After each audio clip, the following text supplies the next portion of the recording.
It's Top 5 Tuesday here on Main Street Sports Today, presented by the Tennessee Orthopedic Alliance of Columbia. That's Wade Neely. I'm Maurice Patton. We are both coming to you from our homes, and we'll be here for the next couple of hours talking local, regional, and national sports topics, and enthused to do so. Wade, what's happening on this Top 5 Tuesday? Man, a lot is happening, but also not a lot is happening at the same time. It's a gorgeous day. It's nice and sunny outside. Temperatures slightly rising. It is borderline approaching spring weather here in the middle of April. So we're not doing too bad. 1 week away from tax day. I mean, so we're kind of in the thick of everything right here, Mo. Tax day. Man, I could have gone all day without you mentioning that. But just a friendly reminder for those like us that like to procrastinate. You got at least a week to get it in. They didn't got in my pocket again, man. So yeah, that's kind of unfortunate. But hey, brighter times ahead. We have got a great show lined up in the second hour.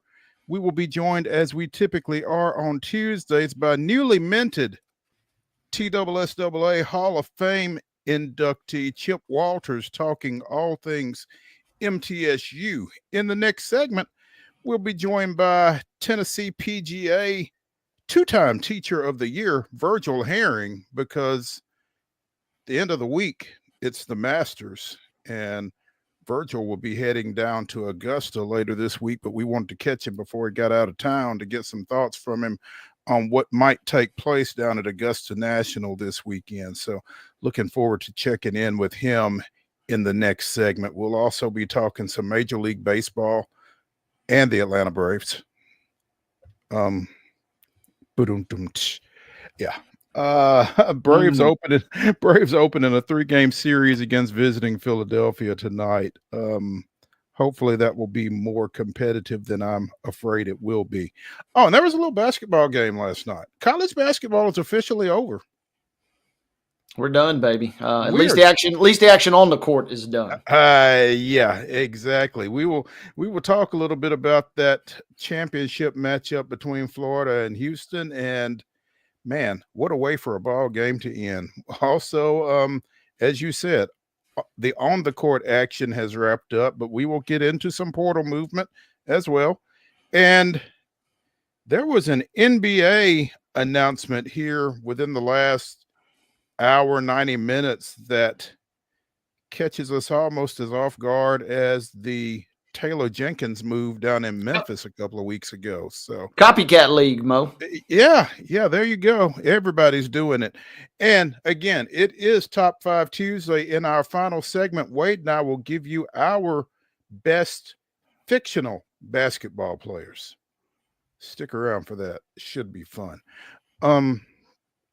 Yeah, great ball game last night. I caught the tail end of it because I was out on assignment, but man, Wait, just when you think you've seen everything, you see something you've never seen before. And I don't want to get too off into it, but last night's ending was a little wild, to say the least. No doubt. I mean, you saw one team that, it was a mirror image of what we saw that same team do against Duke the other night. With a big lead, no lead is safe, and that played out right before our very eyes. Crazy game, crazy ending last night, to say the least. What a way to wrap up March Madness. No doubt. Keeps you wanting more, basically. And so we will get into that in the second hour of the show. Let's go ahead, though, and get started now with, a limited list of yesterday's results and today's schedule on the Rundown. This is the Rundown. Rundown time, ladies and gentlemen. We're off and running on this Tuesday, and our results from last night were limited. The site where we aggregate our results was unavailable to us, technical difficulties, so we apologize for that. But we can tell you about a couple of games last night. As softball action saw Summit defeating Columbia Central 9-5. I believe you were at that game. Is that correct, Mo? I was at that game. In fact, we've got coverage of that game on the website at mainstreetmurray.com. Summit scores in each of the first two innings. Columbia Central battles back and ties it in the bottom of the 6th, and then Summit with 5 in the top of the 7th to kind of break it open, and Central answers with 1. But yeah, we've got some coverage of that on the website at mainstreetmurray.com, so be sure and check that out. Pretty exciting ball game, and you needed it as cool as it was last night. But the Spartans get the road win on the turf over at Columbia Central 9-5. A couple other ones last night. Giles County defeated Marshall County 9-8. These are softball scores still. And Richland got a big win, emphatic win. A couple of dingers in that one for some Lady Raiders. They defeat Cornersville 19-6. So 2 wins for the home teams, as it were, in Giles County there. On the Major League Diamond, it was the Mariners defeating the Astros last night 4-3, capping our abbreviated schedule from last night. Speaking of schedules, though, we do have a baseball schedule for today. High school action cranks up at 4:30 when Innsworth travels to CPA. Also at 4:30, Loretto will be on the road at Lewis County. Middle Tennessee Christian traveling to Webb School. At 5 o'clock today, it'll be Houston County at McEwen. Trousdale County and Liberty Creek will tangle at 5:30. Also at 5:30, Eagleville is on the road at Moore County. At 6 o'clock, Providence Christian travels to Battleground Academy. Also, Riverdale is at Blackman. Davidson Academy goes to Clarksville Academy. Columbia Central will host Lincoln County at 6. Also at 6, University School of Nashville comes down 65, taking on the defending D2A state champion, Columbia Academy Bulldogs. Ezel Harding hosting Donaldson Christian at 6. Giles County goes to Marshall County at 6. Murfreesboro Central hosts Franklin County. Good Pasture is at Nashville Christian. Lebanon goes to Smyrna. Coffee County will face Spring Hill. I'm not sure where that one's taking place because Spring Hill's field is still not available. Finally, at 6 o'clock, it's the City Cats and the County Cats when Lawrence County travels to Tullahoma. 6:30 start for Mount Juliet Christian at Friendship Christian. Also, Franklin visiting Independence. Overton hosting McGavock. Clarksville Northeast goes to Kirkwood. Battle Creek is at Mount Pleasant. Summit goes to Nolensville. Ravenwood hosts Page. Rockvale is at Siegel. And Laverne is at Stewart's Creek. Those are all 6:30 starts, as is White House Heritage at Westmoreland. At 7, Hendersonville is at Gallatin. Greenbrier hosts Macon County. White House is at Portland. Dixon County goes to West Creek at 7 o'clock. No times listed for Centennial at Brentwood, Santa Fe at Richland. You got any insight on that one, Wade? I can probably pull it up here for you in 1 second. Santa Fe and Richland set for a 6 o'clock showdown tonight. 6 o'clock, Santa Fe at Richland in District 10 1A play. And non-district action as Brooks of Alabama comes to Summertown. That brings us into softball games, which crank up at 4 o'clock today. And John Overton will travel to Hillsboro in our opening game of the evening. Also at 4 will be Columbia Academy at Providence Christian. 5 o'clock, we'll see Mount Juliet travel to Gallatin. White House is on the road at Greenbrier. Battle Creek will be at Lewis County. Collinwood is at Loretto. Also at 5, Creekwood at Montgomery Central. Columbia traveling to Spring Hill. Brentwood at Summit this evening. White House Heritage is at Westmoreland, and Christian Community is at Zion Christian. 5:30, first pitch between Franklin County at Lawrence County. Giles County is on the road at Murfreesboro Central Magnet. Also at 5:30, Oakland at Rockvale. In the rarely seen 5:45 start time, it'll be Eagleville at Forest this evening. 6 o'clock will be Santa Fe at Cornersville. Ezel Harding at Good Pasture. The Nashville Lady Knights will be at Laverne at 6 p.m. Summertown is on the road at Mount Pleasant. At 6:30 tonight, our final games of the evening, it'll be Smyrna at Lebanon. Blackman is traveling to Siegel, and Cookville is at Stewart's Creek. Real quick, that Columbia Central Spring Hill softball matchup will be played at Columbia Central. Excuse me. For the same reason Spring Hill baseball is not at home today. On the pitch, 5 o'clock first touch when Grace Christian of Franklin travels to Columbia Academy. Also, Ezel Harding is at Davidson Academy. Webb School of Bell Buckle travels to Middle Tennessee Christian.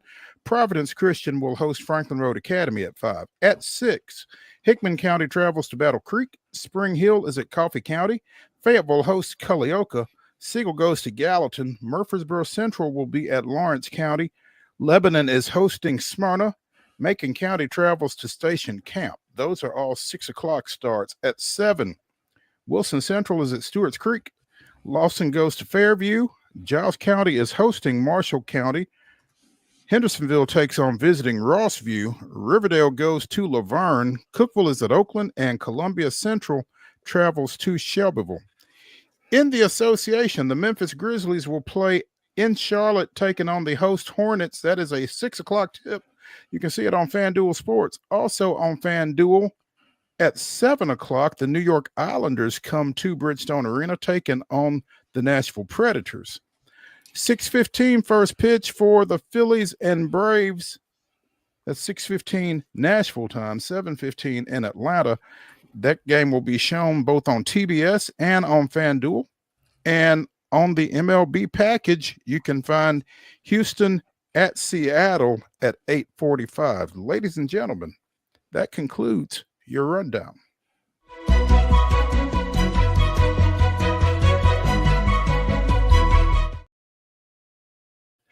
Your top story brought to you, as always, by the fine people over at Piggly Wiggly in Neely's Mill in Columbia. Be sure and check out their delicious daily deli lunch options available from 11 a.m. until 6 p.m. Also, their hand-cut meats and everything is cost plus 10% at the cash register. Piggly Wiggly, Neely's Mill, Columbia, bringing you our top story. A few weeks ago, the VOT, Mike Keith, traded in that moniker for the voice of the Vols. His successor has been announced. The Tennessee Titans announced yesterday Taylor Zarzor will be the lead radio play-by-play announcer for the 2025 season. Zarzor has worked for the SEC network, among other things, over a long and illustrious broadcasting career, and he steps into the booth that he has already designated. Well, when the new stadium opens, he has picked up the banner for the Mike Keith radio booth at the new facility, and hopefully he's not the first to come up with that idea, and hopefully that'll take place. But Taylor Zarzor will be working in that booth going forward, calling games for the Tennessee Titans. Good hire. Yeah, good hire by the Titans, Mo. Yeah, I'm not real familiar with them, and again, he has worked for the SEC network among others, but they've got so many folks, man, that it's tough for me to keep up and distinguish one from another. But I mean, he feels like he's got some familiarity with this area, with the Southeast. He's from Mobile originally. He's worked in Pensacola. He's done golf work for Sirius SM. So, I mean, his background is varied and solid. And apparently he's going to continue his work with college sports and with golf. So it's going to be a busy fall for Taylor.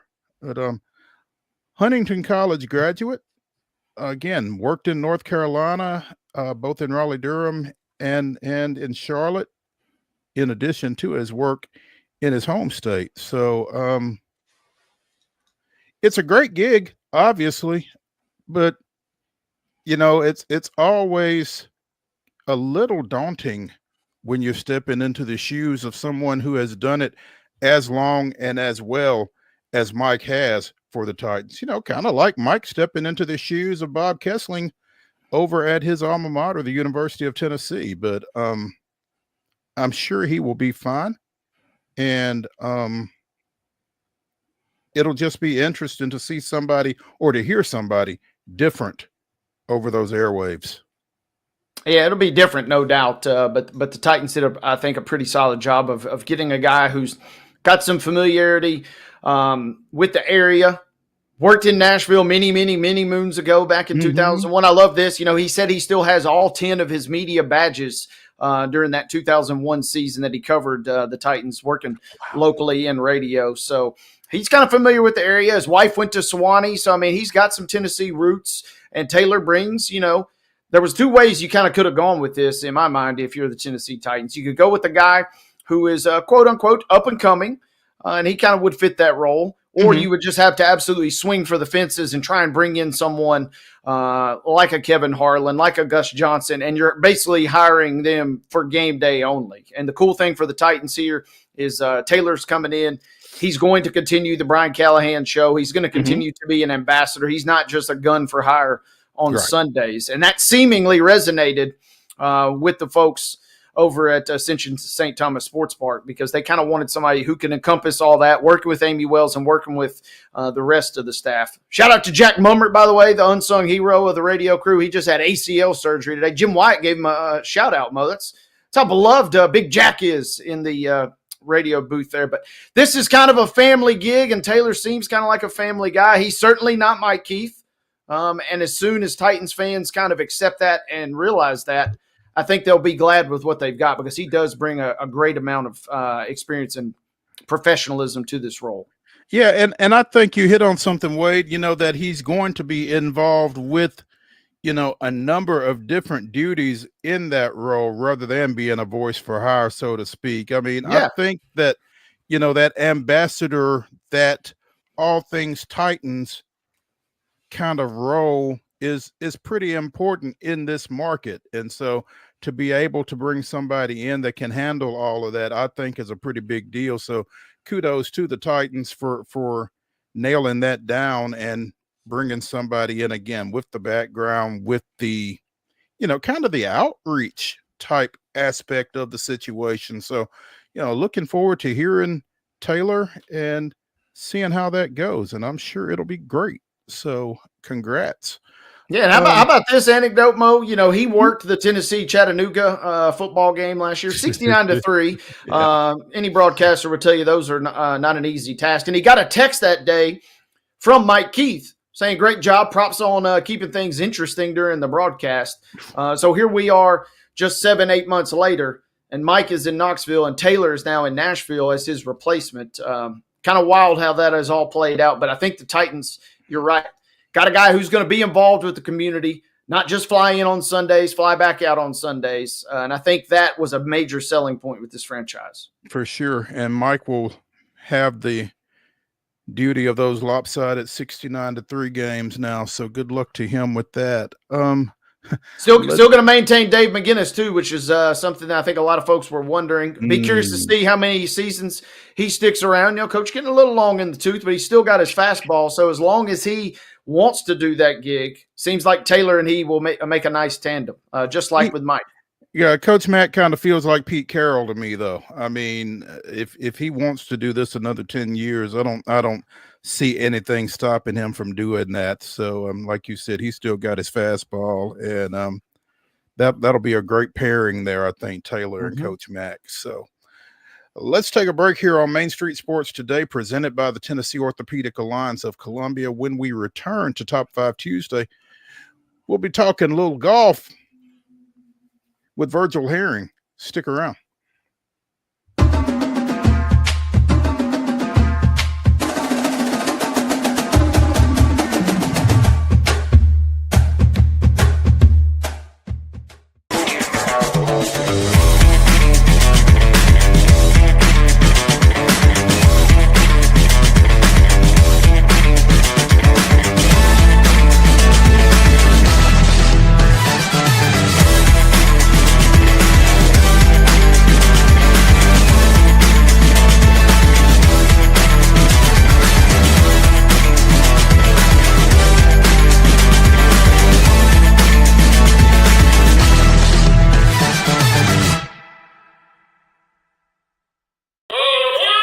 Step into the Lionel retail store at Opry Mills, Nashville, and you'll be captivated by all the magic of the 123-year history of Lionel trains. Whether you're already a train enthusiast or just getting started, Lionel will energize your love for trains. NASCAR fan? Come check out your local Lionel station to learn all there is to know about model trains and die-cast NASCAR collectibles. Visit nashville.lionel.com or call 615-455-9399. Custom Stone Handler supplies over 600 distributors and suppliers with quality stone products. Along with River Stone, we produce and distribute over 100 building, landscape, and other bulk products. Our goal is to provide quality products, service, and partnerships to ensure our customers' success. We firmly believe that the measure of any person or company is how they treat other people and customers. Give them a call at 931-490-4990 or visit CustomStonehandlers.com.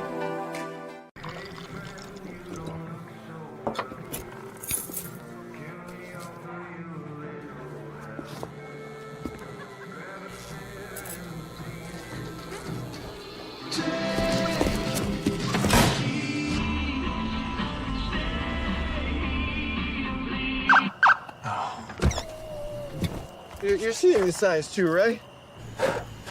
What signs?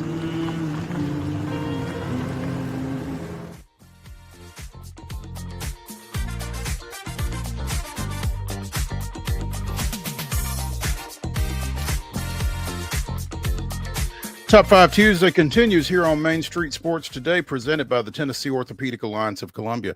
I'm Maurice Patton. That's Wade Neely. In our final segment, we will be giving you our top 5 fictional basketball players. Stick around for that.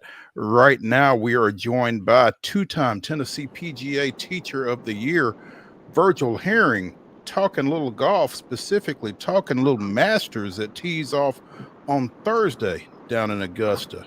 Virgil, thanks for joining us, man. Afternoon, gentlemen. How are we doing today? What's up, well. Virg? Hey, appreciate you taking some time. How's what are you expecting this weekend, long term?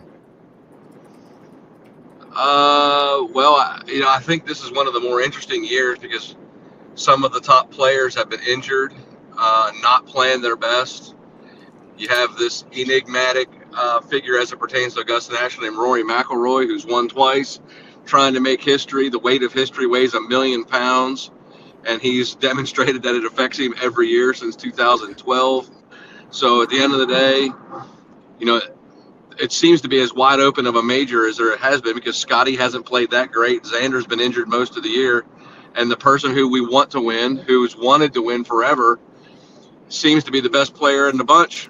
And he's got to figure out how to do it and handle all the demons that come along with it. When you talk about McIlroy as far as that goes, I mean, has he not done it enough that maybe he has figured out how to do it, Virgil? I don't think we ever feel that way if you play golf. I think at the end of the day, golf's got has its own life form. You can be as prepared as you've ever been, and it just totally implode in front of your face, and that makes it really challenging. So, I would never feel like anybody feels like they've finally done enough. This game is it will unmercifully rectify that situation in a hurry. There you go. Who are some names, given the injury situations that you referred to there? Who are some folks that you think are playing well enough that could be in the hunt come Sunday? Well, I mean, outside of the obvious, which would be Rory, Scotty, and Xander, I think Ludwig Oberg is a really good pick. I think Patrick Cantlay is a very good pick. Patrick Cantlay has played well here many times and was overtaken by Tiger and was in the mix last year and a couple other different times. He's been in it with 9 holes to play. He hasn't won a major yet. He has the pedigree. He's a grinder. I think that there's a chance that he has himself in the mix for it as well. Virg, I want to ask you, you mentioned 2 guys in Scheffler, and I want to kind of extend that. We're talking about our 2 previous winners. Jon Rahm has seemingly struggled. I don't keep up with Liv very much at all, but it seems like he's kind of got a dose of the Scotty Schefflers for this season at least. In your mind, kind of what has got either those guys collectively or what's got those guys individually kind of just slightly off their game right now? Well, I think anytime you've had surgery, anytime you've had an accident, and you have to take time off, especially if you're a golfer, you always wonder how much of a negative impact it's going to have. And you start wondering. And I know that he probably tried to come back a little early, and he had delayed him a couple of weeks as well. I think that he's just wondering if that accident took away some of his mojo. As it pertains to Jon Rahm, I think Jon Rahm is literally still spiraling from thinking that he was going to be an impetus to bring the tours together, only to find out that he wasn't nearly as important as he thought, and now he is not doing anything that he wants to do, except playing in the majors, which he's exempt in. And I think that he's just kind of lost. I don't think that he's enjoying playing live golf. I just think that I know that he liked that $275 million. I'm absolutely positive about that. But other than that, I'm not so sure that he's liked his decision.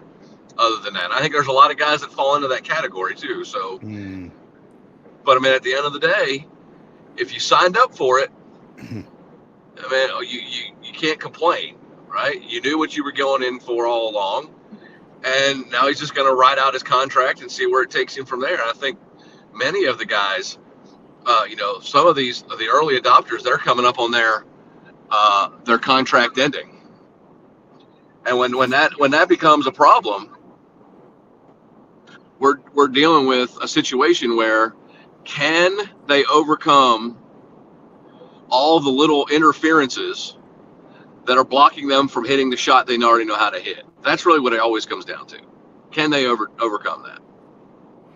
While we're talking live real quick, humor me here. Break down the chances, or what do you like or dislike about guys, especially Bryson DeChambeau and then Brooks, who's kind of lurking and kind of maybe getting some rumbling as far as betting markets go this week. What do you make of those two guys heading into this weekend?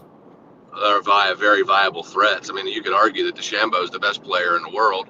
You can make that argument, and you could argue that Koepka's been the best player since Tiger. So now you're left with, what are we going to do with all these extra things going on? I personally think that there are many guys on live that can win. I think Patrick Reed could win. I think Dustin Johnson can win. There are many, many players that have a chance to do something. It's more of a question of, do they get the breaks that they need? Do they make the putts they need to make to keep the bad day going smooth? That's really what it comes down to, is the adversity management, because this golf course packs a punch that no other golf course can pack. And that has nothing to do if live hasn't prepared or not. These guys are the best players in the world. It's just more of a question of they need some breaks, and they have to be on top of their game, because every part of your game gets taxed at Augusta National. You can't run from it. Adversity management. I've never heard that phrase before, but I really like it. Virgil Herring, two-time Tennessee PGA Teacher of the Year, joining us here on Main Street Sports today, presented by the Tennessee Orthopedic Alliance of Columbia, talking little Masters that tees off on Thursday. Virgil, it obviously, for where he is in his career, he wasn't likely to have an impact on this weekend, but is there a little bit of emptiness in that Tiger Woods will not be teeing it up this week? I think for sentimentalists and diehard fans, the answer is yes. Mm-hmm. I think anybody who follows the game close to intently knows that, he looked like he was trending in a good direction. I think the TGL has definitely been a benefactor to keep his game sharp, even though he doesn't necessarily play. We get a chance to see it, but I'm pretty sure that we're not going to see a Tiger Woods victory anymore, and I'm not even sure that he's going to attempt to play after this Achilles injury, which is going to take extremely long time to overcome. He's fallen apart at the seams, and that's it's sad.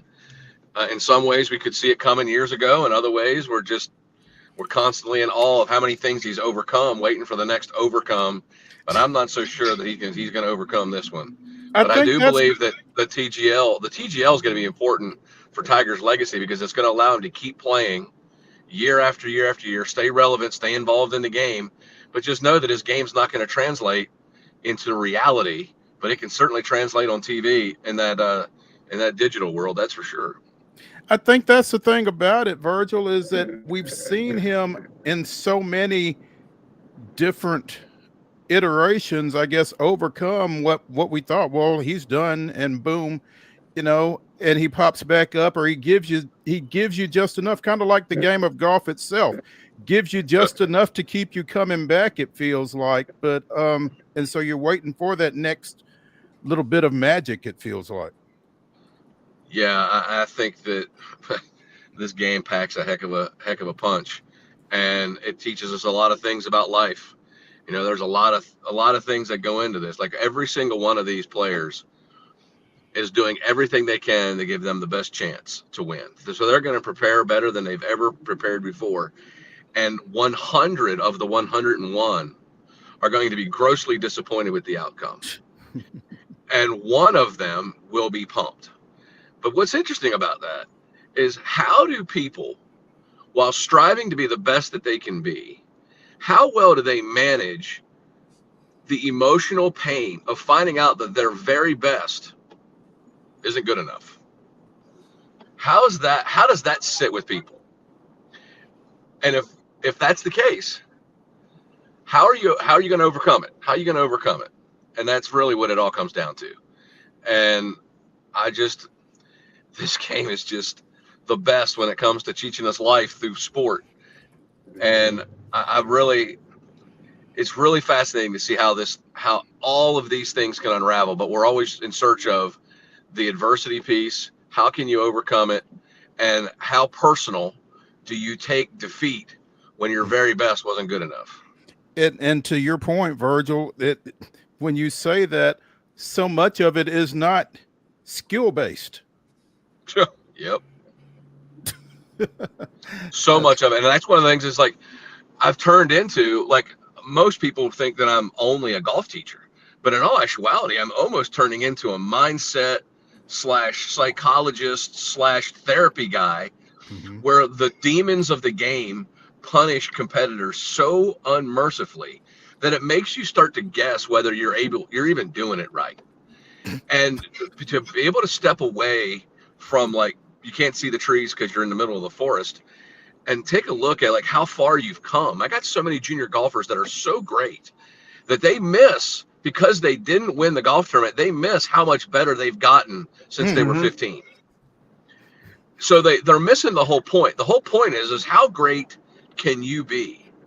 How great can you be? Not how great can you be compared to everybody else. It's just how great can you be? And when you fall in love with chasing your personal best instead of chasing somebody else's personal best, that's when you achieve the greatest version of yourself. And that's what I'm into. And ultimately, the people who can move past the interferences that get in the way of optimum performance are the greatest champions of them all. Virgil, kind of along those same lines, these are some guys that have won already this year, but they're not necessarily names, that we're talking about decorated Masters champs. Talk me into why should we keep eyes on someone like either Minwoo Lee or Sepp Straka, the former Georgia Bulldog? Does having recent victories kind of play a factor, momentum, I guess, if you will, into Augusta National in your mind?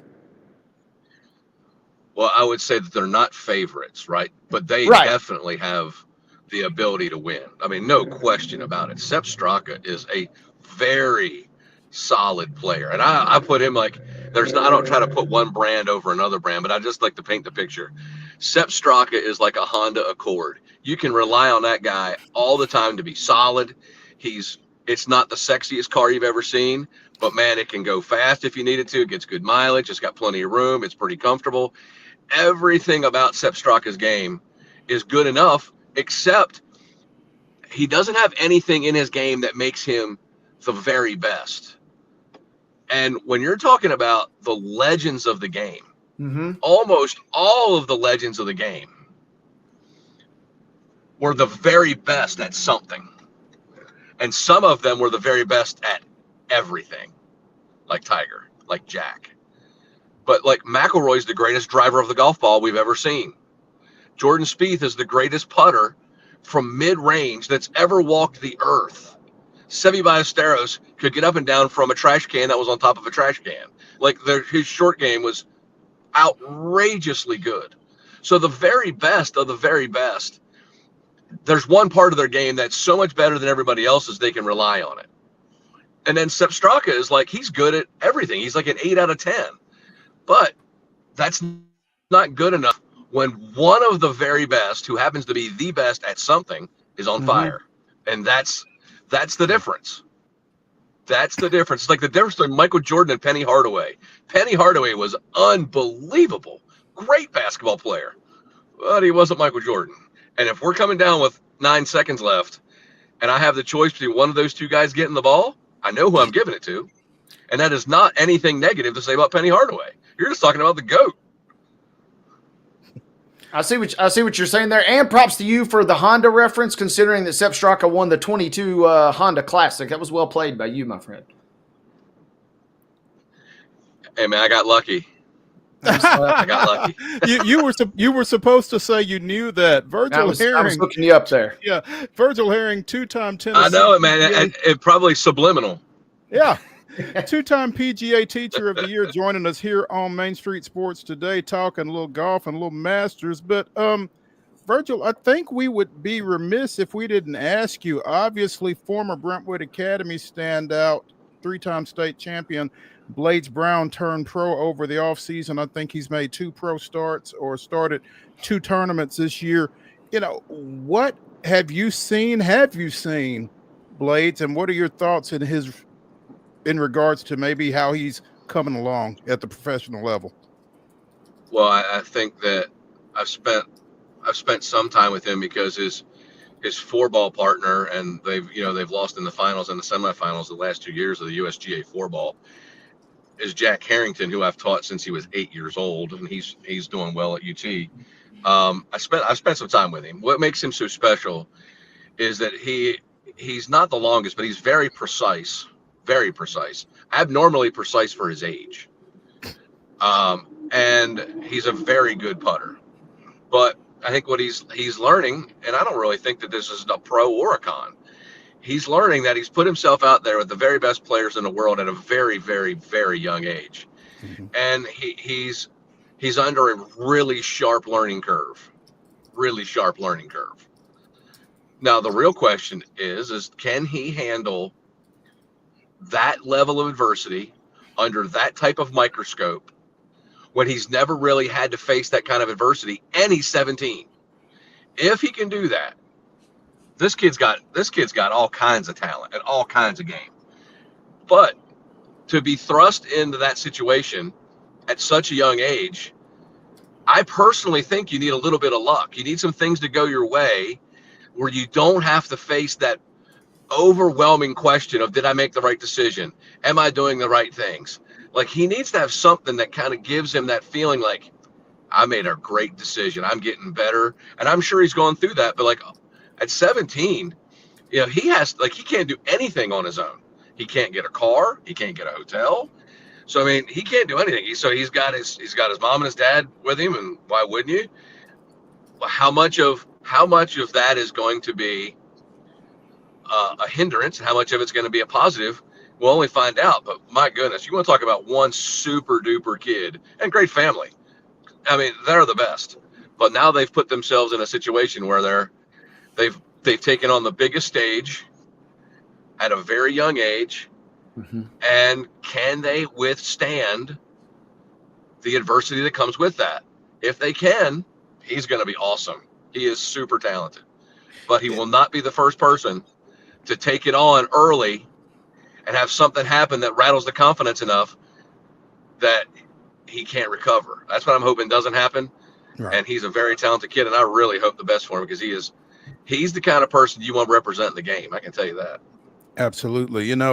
It's tough enough out there for young golfers as it is, with the inconsistent play and that kind of thing. Virgil, how do you manage that? Again, I think he's played in 2 tournaments to this point of the season. What are you doing as a professional golfer when you're not playing competitively every week? Well, I mean, that's one of the biggest challenges when you got no real place to play. I mean, he's a professional, but he's got no status anywhere.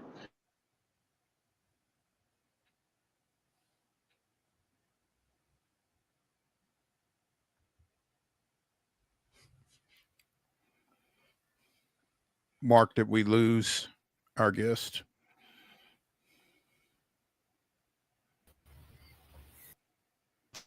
No, sure. Oh, he says he's back. It says he's back. Virg, can you hear us? Come on, Virgil. To his point, I mean, he's right. That's the great question, Mo, is how do you keep those reps sharp when you're not playing week in, week out? Right. And to that point, I think that there are reps and then there are game reps, and I don't think those are necessarily the same. I mean, it's one to just go out and play a practice round. It's another to go out and play against somebody or play in a situation where you are trying to make a cut and that kind of thing. And so I would think that, keeping that edge under any circumstance is going to be tough. Keeping that edge when you're 17 gets infinitely tougher, I would think. So I'm just, as I've said before, when we've talked about blades on this show, I'm just really fascinated by that whole situation and really appreciate Virgil helping shed some light on that, as well as on the Masters coming up Thursday's first round, and always an exciting time of year, even without Tiger. So let's go ahead and take a break here on Main Street Sports Today, presented by the Tennessee Orthopedic Alliance of Columbia. When we come back, we'll talk a little baseball. Stick around.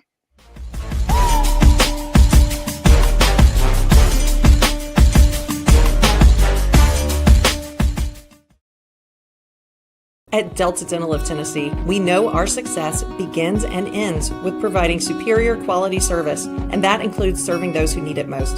This year, we're celebrating 25 years of giving back to the community we call home. Delta Dental, along with our Smile 180 Foundation, supports Tennessee's dental colleges and oral health education, children's hospitals, free and reduced cost dental clinics, and other like-minded charities. Here's to the next 25 plus years of ensuring healthy smiles.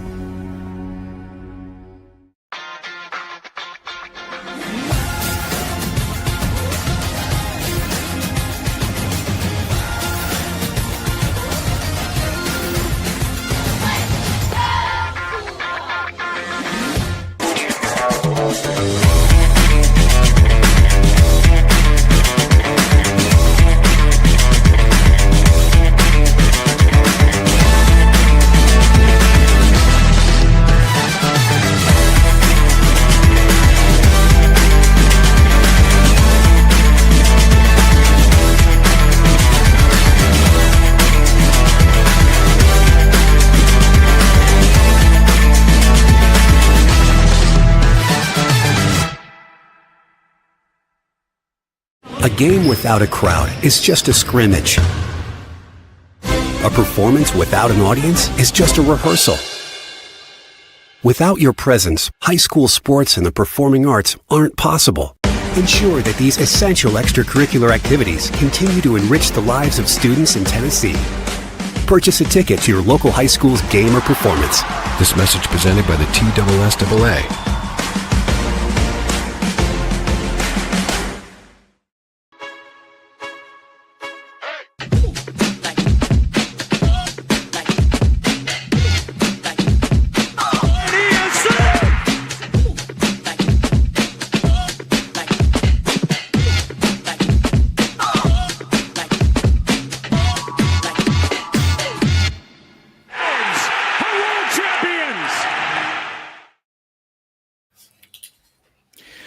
April 8th, 1974, in the Braves' fourth game of the season after opening with 3 in Cincinnati, Hank Aaron hit his second home run of the year during the fourth inning against Dodgers starter Al Downing. His 2-run shot over the left field fence at Atlanta Fulton County Stadium tied the game at 3-all and broke his tie with Babe Ruth as the major league leader in career home runs, giving him 715.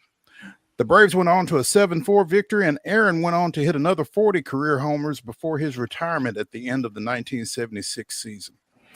That was this day in Braves history. And I still remember where I was, 9 years old, sitting at the kitchen table watching it on a black and white TV as it all unfolded. I remember we talked, I guess, on Thursday, April 4th, about 7:13. That was actually a day game in Cincinnati, and my fourth grade teacher, Ms. Vaden, had wheeled a TV into the classroom so we could watch the game. It's pretty cool. Thanks, Ms. Vaden. I appreciate that. Not all heroes wear capes, right? There we go. There we go. Absolutely. As we mentioned earlier during the rundown, 6:15 tonight, Zach Wheeler, Chris Sale, Phillies Braves down at Truist. Wheeler, a Georgia boy, not expecting him to come in and take it easy on his hometown team. 1-0 with a 1.38 earned run average already for Zach Wheeler. Chris Sale 0-1 with a 5.40. Got roughed up out on the West Coast, as did everyone. The Phillies coming in at 7-2, leading the NL East. The Braves are 1-8. The fewest wins in Major League Baseball. I mean, the White Sox have more wins. The Athletics have more wins. The Colorado Rockies have more wins. It's not a great place to be. And I don't know how much it changes this week, to be honest. Yeah, you would think. I mean, on one hand, you kind of almost want to treat this like a mini playoff series. On the other hand, listening to some of the Braves broadcast Friday, I mean, you cannot get fixated on sweeping every opponent from here on out. That is not a seemingly great recipe. And I mean, we've talked about FanGraphs, but I mean, the Athletics still has Atlanta 10th in their power rankings. FanGraphs has them currently at a 70% chance to make the playoffs. So, I mean, not everybody is ready to throw in the towel just yet. On paper, they're still a solid team. Yeah, and I think that makes sense. I think this is a solid team on paper. I don't think it's time to throw in the towel. I mean, that 1-8 looks horrific. And they're doing some things. I mean, the rookie catcher, Drake Baldwin, he's hitting 154, but he's second on the team in hard hit balls with an exit velo of 95 miles an hour or more, second behind Matt Olson. I mean, you feel like he's just hitting into some bad luck, or as former Sounds manager Trent Jewett used to say, bad aim. I mean, he's hitting them right at folks. They've got some guys that are doing good things and not getting good results, which, you know, to the point that Virgil Herring was just making a little bit ago, sometimes that happens. You do everything right and you still don't necessarily get the desired result, and that's probably one of the toughest things in sports. Adversity management. I'm going to be hanging on to that one, but the Braves are right in the middle of trying to do that right now, and you know, they're grown men from Snitker all the way down, and I feel like they'll handle this. I don't think that they're going to mentally take a dive or anything like that, but I think it would sure be nice to see some sort of success on the scoreboard in the win column sooner rather than later, because it's tough. Yeah, and I've said it before. I mean, the good news is you got 100+ games to go. The bad news is if you don't get it turned around, you got 95+ games to go. Yeah. Again, it's Wheeler and Sale tonight. Tomorrow's game, it's Taiwan Walker and Grant Holmes, and I believe it is Schwelly Day on Thursday.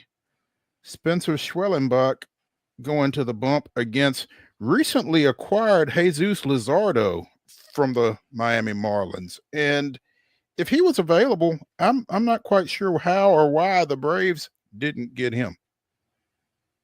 But because I'd certainly rather play with him than against him. 2-0 with a 1.50 ERA. Luzardo is Thursday starter for the Phillies, but Schwellenbach is no chopped liver, so that could be a good ball game. I mean, if the Braves play up to capabilities, this could be a good series.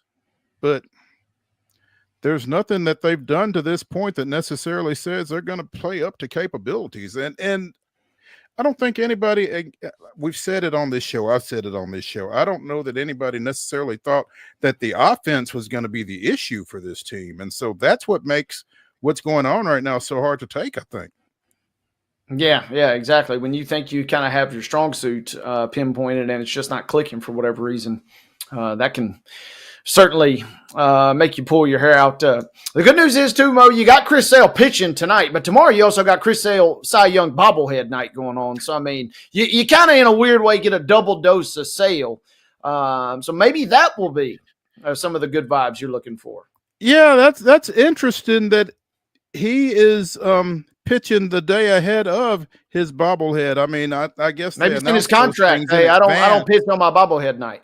There we go. Yeah, because I don't want to lose on my bobblehead night, and so if I'm not pitching on it, then that can't happen. So a little extra pressure though on the other guy, like you said. I mean, that's kind of potentially a big deal there. But yeah, maybe the double dose of Sale will be what you need. Yeah, if we could get one of those 2 nights, I'd be happy, to be honest. So don't necessarily want Sale to go down tonight, but let's just get one of them.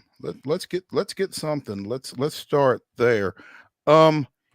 Houston with a tough one last night out at Seattle, drops a 4-3 victory, but adding injury to insult, I guess. Spencer Arrighetti, during batting practice, takes a line drive off his thumb, breaks it, and is headed to the injured list as a result.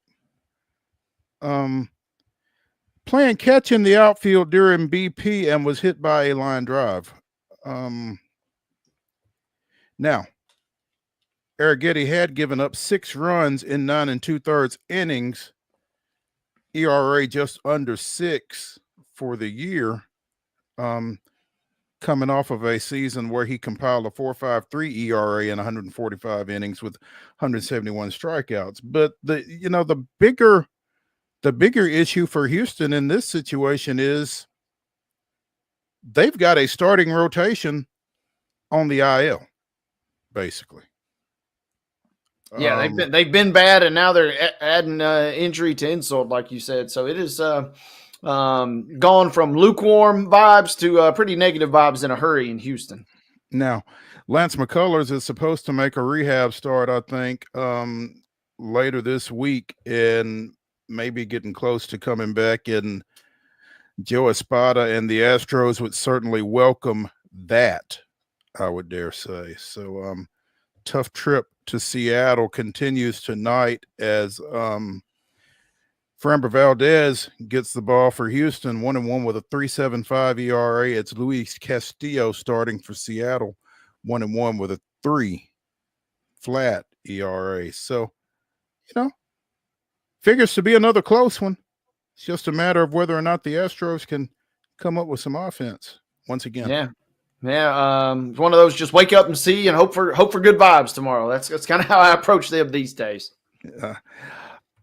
Big event out west this past weekend as former Tennessee pitcher Chase Dolander made his major league debut on Sunday. The number 24 overall prospect, the number 1 prospect of the Rockies, went 5 innings through 79 pitches, struck out 6, and got the victory as Colorado won 12-5. Always nice when you can start your major league career with a win. And we're not going to take anything away from the fact that it was the Athletics that he beat. Yeah, and the good news for him is he didn't have to pitch. I watched part of this game on Friday, and I guess Detroit had similar issues yesterday, but it was an absolute blizzard in their game Friday on their home opener. Snopening day, as they were calling it out in Colorado. So it was crazy to watch while we were doing the show. I was kind of captivated by all that, but props to Chase, whether he intended to do that or not. He conveniently delayed, and for good reason, because he got to pitch in the nice kind of shiny sunshine there as opposed to the snopening day on Friday for them. Yeah, I'm kind of looking at some clips from this article by our friend of the show, Thomas Harding of MLB.com. And yeah, it doesn't look like it snowed 48 hours earlier from these clips at all. This looks like a nice spring day out in Denver that Dolander got to pitch in. So, again, congrats to him. but I guess it's a zero-sum game if you're a UT fan, because right as Dolander was coming up, former Vol outfielder Jordan Beck was getting sent down. Did not get off to a great start. 3 for 23 coming out of spring training, or since the end of spring training, since the start of the regular season. And so he was sent down to AAA Albuquerque, and their top outfield prospect, Zach Veen, was called up earlier this week. So they really have thought a lot of Beck. He was the 38th overall pick back in 22. So hopefully he can go down to AAA and get some things straightened out and maybe get back up with the Rockies, because it would seem like if he's playing well, they would have a spot for him, because they're not very good. So see how that goes. Let's go ahead and take a break here on Main Street Sports Today, presented by the Tennessee Orthopedic Alliance of Columbia. When we come back for hour number 2 of Top 5 Tuesday, we'll be joined by the Hall of Famer, Chip Walters. Stick around.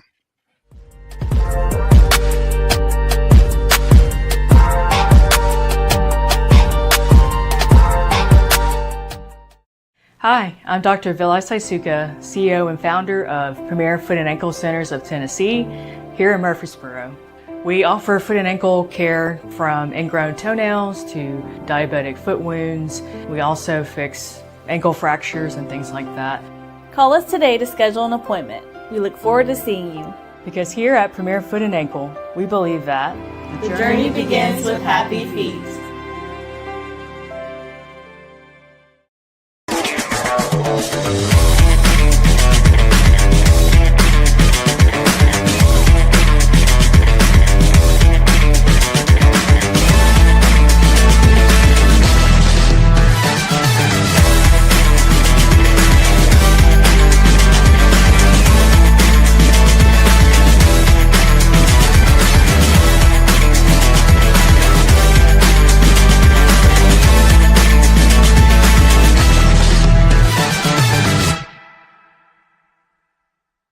Jones & Lang Sporting Goods here in Columbia has been outfitting teams, officials, and anybody else from T-ball to college for 50 plus years. Be sure and check them out at 931-388-8060 or online at jonesandlang.com. Jones & Lang Sporting Goods, the look of a winner. Zion Christian Academy, zioneagles.org or 931-388-5731. You can schedule your appointment. Go tour their campus. It is beautiful over there, and you're definitely going to want to see it. Again, it's zioneagles.org. Give them a call, 931-388-5731, and schedule your tour today. Custom Stone Handler supplies over 600 distributors and suppliers with quality stone products. Along with River Stone, we produce and distribute over 100 building, landscape, and other bulk products. Our goal is to provide quality products, service, and partnerships to ensure our customers' success. We firmly believe that the measure of any person or company is how they treat other people and customers. Give them a call at 931-490-4990 or visit CustomStonehandlers.com. Piggly Wiggly, located in Neely's Mill Shopping Center, is Columbia's locally owned and operated Cost Plus 10 grocery store dedicated to serving the community with low prices and smiling faces. Piggly Wiggly offers fresh, hand-cut meats daily, as well as daily hot plate lunches from their deli counter. You're certain to see smiling faces and a helping hand when you're here at Piggly Wiggly. Come by and check out our fresh produce, high-quality meats, and more. Down home, down the street, we'll see you at the Pig.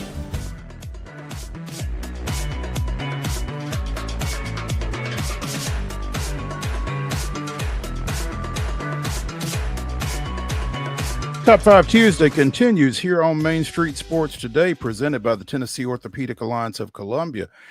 That's Maurice Patton. I'm Wade Neely, and nailed it. You might have known that the newest member of the TSSAA Hall of Fame would kind of give us the hi-hat and kind of be fashionably late for his 3 o'clock segment on our show. You know, but there he is. And right at 3, here he comes. Right, yeah. Again, 2025 Tennessee Secondary School Athletic Association Hall of Fame inductee Chip Walters fashionably late here on this Tuesday afternoon. Chip, again, congratulations. I know yesterday had to be a lot of fun for you. Well, thank you, first of all. It was, still feel unworthy, but very grateful and humbled to be selected for that, the TSSAA Hall of Fame. I think, you and Wade can both understand how special that organization is to me and has been for such a long time. And, it was kind of, we were both involved in our athletic programs around, around our high schools growing up. We were both all very involved, and I was fortunate yesterday. Well, I think I told you earlier, I had to turn in 3 people of who would be my choices of current Hall of Fame members to put the medallion around my neck, and I chose Bernard Childress, Hardy Lloyd's wife, Dolly Lloyd. Hardy was my high school principal and longtime member of the Board of Control, and I also had Bill Marbett on there, and Bill being from Columbia and helped Jim Cartwright start the Tennessee Athletic Coaches Association. But Bernard couldn't be there. Ms. Lloyd was on a trip to Arizona, but one of their daughters, Libby Lloyd, was there, and she was the one who put the medallion on me, and it was very meaningful to have somebody from Hardy Lloyd's family there to do that. They've always been a special family to me, and they were very gracious to do that. But I had a really good crew there. My sister was there. My uncle, my nephew, who's a freshman at middle. Maybe I'm not going to say whether he did or did not skip a class to come to the event yesterday, but I was glad to have him there, and a lot of my friends around Murfreesboro and MTSU were there. So, and also got to go in. A couple of days, you look at that picture on the back row in the gold jacket, Thomas Ray Frierson from Columbia, and we just had a great time talking to each other. And then on the front row, second from the left is Pat Simpson, second from the right is Jinx Cockrum, and so they are also middle grads along with myself. So it was a real honor to go in with those little subgroups as well. So that was, it meant an awful lot to do that. And the TSSAA they do a really nice job of putting that event on. And Heather Carter kind of leads that, and Mark Reeves emceed the event, the executive director, and they really make you feel like a king. And it was just super nice yesterday. Mark Reeves, who was just inducted this past weekend into the Tennessee chapter of the National Wrestling Hall of Fame. So it's kind of on the other side of things yesterday, I guess, after his events of the weekend. So that's correct. And then he's been busy, and he's been busy today again too with the Legislative Council. Yeah, that's we're going to have to dig into that. I'm going to have some help digging into that, because I'm not exactly sure what all took place and what it all means, Chip. It's a little above my pay grade. But tell us what's going on in Murfreesboro these days, other than you going into Halls of Fame. Well, getting ready this weekend. Spring football will end on Saturday with the spring showcase that Coach Mason has, which is basically going to be a practice. It'll be the final spring practice with a few things added to it. There'll be an autograph session. I'm going to be on a wireless mic on the field and just kind of going through the practice plan, and because sometimes if you don't really understand what they're trying to accomplish, watching a football practice can be confusing at times. And what they're providing me is a script to tell people, okay, during this period, they're going to be working on, here's the situation. They're between the 40s. They have 2 timeouts left and 2 minutes on the clock. So that's going to be the situation. There's going to be where they're backed up on their own goal line. They're going to be, inside the 10 going in, and they may have, it may be, they may say, okay, there's 39 seconds on the clock and you have 1 timeout. So they're going to be doing game type situations. And then during what will be approximately a 90-minute practice, there'll be a couple of breaks in there. And during those breaks, we're going to have a bunch of flag football kids on the field who participated in the flag football season. And we're going to do a quarterback challenge. Then we're going to have a quick, on the other break, we're going to do a quick punt, pass, and kick with them, and where they're doing some target punting and things like that, and give away some prizes. But what folks need to know is the gates will open at Floyd Stadium at 1 o'clock. Seating, due to construction, seating only on the east side, which is the baseball field side, and autograph session from 2:20 to 2:45 right along the front rail. Just work your way through.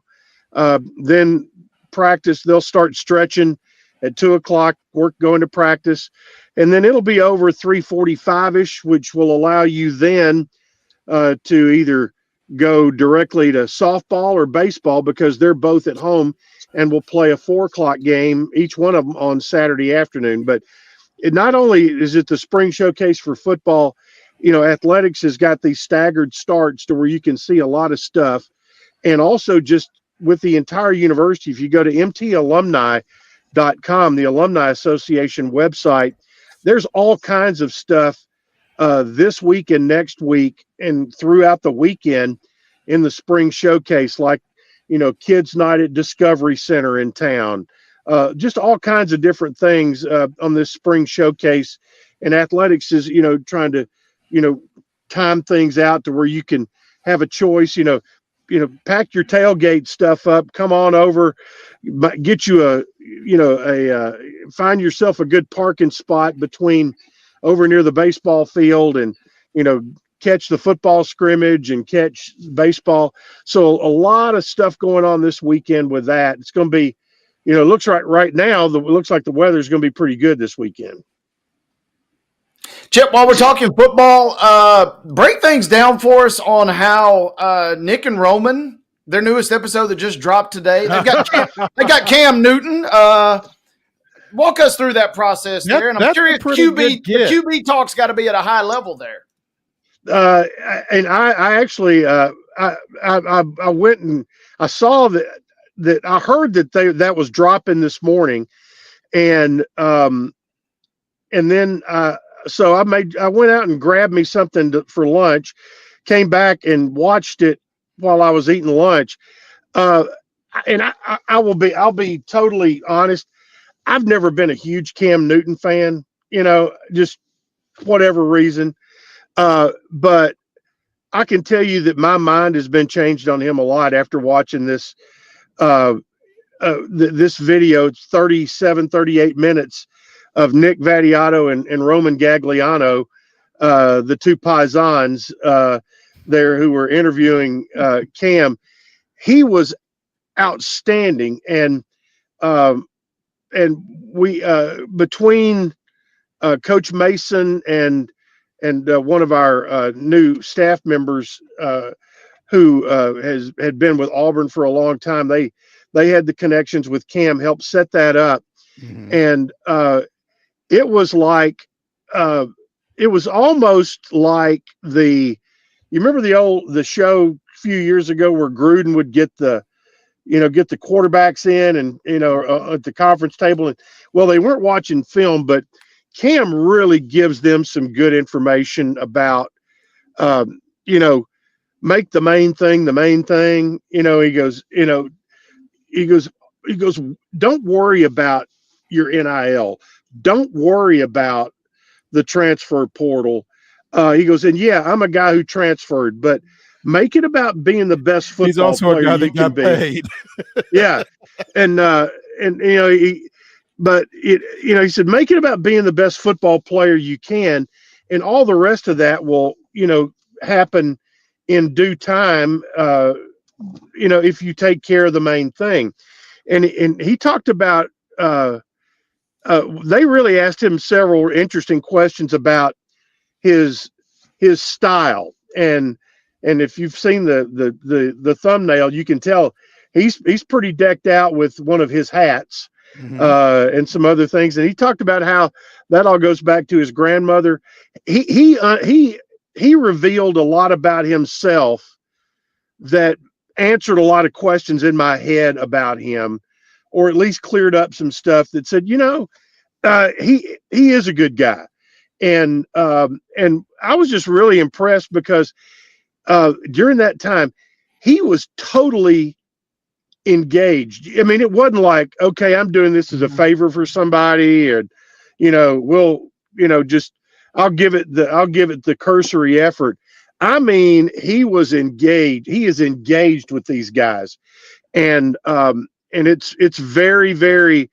I think if you watch it, you'll get you'll be impressed with it, not only with Cam but with Nick and Roman, because you could tell they were listening pretty close to what he had to say, and it was very gracious of Cam Newton to do that, but Nick and Roman, both pretty good leaders, both good quarterbacks, and you got to be calm, and you got to be calm in the pocket. Well, they were calm in the pocket talking to Cam. Hey, I'm also wondering, Chip, I mean, what does Holden Willis think about this? He was the last week's episode. He's probably thinking, can you not have me the week after Cam Newton? Give me a little extra bump. I want the free subscribers that come along with that for my interview. I wonder what Holden's I mean, maybe it works out to where, okay, they get a good bump with Cam, and then if people, when they go to the YouTube channel and see that episode, then the next one right under it, there's Holden Willis. Okay, now talking about his pro day. I think that's how you gotta push it, and you gotta market it. That's a good spin there. There you go. Speaking of podcast, shot one yesterday afternoon that will drop, I think, about 6:00 today with Chris Massaro, and it ended up being. This is something we've started doing on a regular basis every 2 or 3 months, getting together and just kind of getting an update on right now with all the construction going on, get a construction update, other issues within the department, the university, the conference, college athletics in general. We talked a lot about, to me, I think when people as general fans, and I include myself in this, is that we hear these schools have opted into the House settlement. I don't know what the hell that means. And so I got him to talk a lot about, okay, what does this mean to MTSU, Conference USA, Blue Raider Athletics? What does this mean, and how do you manage these waters? And he spent a good bit of time, and you can tell he has been immersed in this in his job as athletic director. Other things we talked about today, by the way, is his 20th anniversary in the athletic director's chair at MTSU. So that's why we did it to where it could drop today and talk about that. We talk about that at the end of the program, and I just simply mentioned today is 20 years as where you sit right now and reflect. Tell us your thoughts on, and I'll say this: Chris got emotional talking about his tenure here, and made points. I'm not saying defending his tenure, but I think reaffirming, his thoughts and feelings on what he has given to the job, and in very simple terms, things like, don't have to worry about him shirking on the job. He's always around. He's always there for the student athletes. He's not in it to use it as a stepping stone to somewhere else. He's been in it for the long haul. But I think if folks take a listen to that, you will get.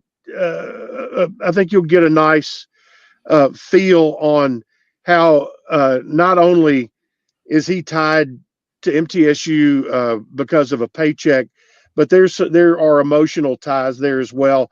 And he goes into the things and accomplishments, things he's very proud of, and there's that. And that's how we ended the podcast. We started it by talking about his selection to the college football playoff selection committee. And I know that's something he's proud of. And we brought up the fact that MTSU has quite a long tradition of administrators being part of national selection committees. Diane Turnham has been on at least 4, if not 5 different selection committees, and her claim to fame is she was the chair of the women's basketball committee in 2020 that did not have a tournament. And she had been on it, for several years, working her way up. But Chris has been on the women's basketball committee. He's now on the college football playoff selection committee. Diane has been on not only women's basketball, but she's been on softball, volleyball, and I'm trying to think what else, but she's been on at least 4. Lee Fowler was he was on the men's basketball committee and was the chairman of the men's basketball selection committee. Dean Hayes was obviously a big player in college track and field. And so, Chris was talking about being selected there was a very proud thing for the university, because we do have a long history of people playing key roles in the national stage in all sports. Chip Walters, the Blue Raider voice, joining us here on Main Street Sports today, presented by the Tennessee Orthopedic Alliance of Columbia. Chip, both the baseball and softball teams will be in action here in the next 24 hours or so, I guess. The baseball team heads down to Florence for a matchup today. The softball team takes on Lipscomb tomorrow. Get us up to speed on what's happening with both them. Well, baseball team had a tough weekend in up at Liberty. Got beat pretty good on Friday, came back, lost a 1-run game on Saturday, and then got beat again on Sunday. So they were swept. The softball team went to Liberty as well. We were talking about that last week. And on Friday afternoon, went in there, and Liberty was undefeated in the conference and and ranked 24th in the country. And the Blue Raiders got a win against Liberty on Friday before dropping a doubleheader on Saturday. So they had, it wasn't the outcome you wanted, but you had done something that nobody else had been able to do. And now they've got a couple of midweek games. Baseball has UNA today, but they're not playing on campus at UNA. They're at a junior college somewhere down there. You may know better. Wade, tell me, where might they be playing? In the Florence area at a JUCO field. Shows? Maybe. Yeah. Maybe. That would be my guess. Yeah, but Dick Palmer's on site. I just got a text from him that he did have an internet connection, so that's a streaming only game today. And that'll be on the website, goblueraiders.com, and on the MTSU app. Also, as you mentioned, softball's got Lipscomb tomorrow. If I'm correct, softball is on a 21-game streak of games with a home run, which they're hitting it a ton, and for power, and and I think a lot of us look at the addition of Bryce Brent's to the coaching staff and saying, well, there's a guy that knows how to hit the horsehide, and he's able to translate that into the softball realm of things. So they're a team. They're putting up a lot of runs, and they are getting better pitching right now. They're a game, I think, under 500 overall, but Lipscomb coming in on Wednesday, tomorrow, and they'll also they'll be back at home this weekend for a conference series. They have hit 45 home runs on the season, which is a single season record for the Lady Raiders. With a month to play in the season. Exactly. They're 33rd in the country with those 45 home runs, and they are 7-8 in conference play with that one win up at Liberty over the weekend. Ansley Blevins, 9 home runs, 24 ribs in 15 conference games. Both those numbers lead the conference, and you've talked about her ability to leave the yard, and she's certainly living up to those expectations to this point. So, the one thing about that Middle does, like Greg Maddox says, they put it into perspective. These chicks dig the long ball. There we go. Absolutely. Again, 45 to this point, and again, still a month left to play. They've got Western coming in Saturday. Well, Friday, Saturday, Sunday, I guess it is. And you mentioned the 4:00 game on Saturday as part of the athletic extravaganza going on campus this weekend. Who's baseball got? They just finished with Liberty. They've got. Oh, you tell me. I don't have the schedule in front of me. I'm scanning. It's not Dallas Baptist, thank goodness. Yeah. They have La Tech this weekend.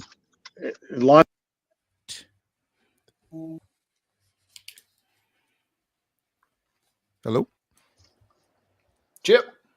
Yes, I'm here. I had a call trying to come in, but I'm here. Yeah, tell them to go away. Yeah, La Tech, 6 o'clock Friday, 4 o'clock Saturday, and 1 o'clock on Sunday. That's correct. Yep, Louisiana Tech. They'll be hosting the conference tournament later on this year down in Ruston.